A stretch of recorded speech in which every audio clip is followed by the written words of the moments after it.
భారతదేశంలో మెడికల్ సీట్లు తక్కువ ఉన్నాయి కానీ విదేశాలకు వెళ్ళారు, అక్కడ చదువుకున్నారు. అలా చదువుకున్నటువంటి వాళ్ళకి ఈ దేశంలో ప్రాక్టీస్ చేయడానికి ఓ పరీక్ష ఉంటుంది. ఆ పరీక్షలో పాస్ అయ్యారు. కానీ పాస్ అయిన తర్వాతన వాళ్ళకి ఇక్కడ ప్రాక్టీస్ చేయాలి, ఇక్కడ ఇన్ని రోజులని ప్రాక్టీస్ ఉచితంగా చేయాల్సి ఉంటుంది. అంటే ఆనరోరియం ఇస్తారు. ఆ తర్వాత వాళ్ళకి పర్మనెంట్ సర్టిఫికెట్లు ఇవ్వాలి.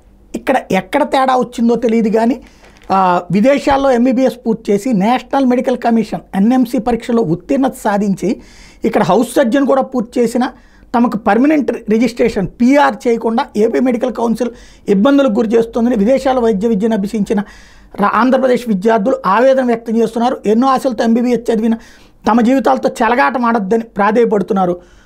మంగళవారం నాడు విజయవాడలోని ఎన్టీఆర్ ఆరోగ్య విశ్వవిద్యాలయం ఎదుట ఆందోళన చేశారు.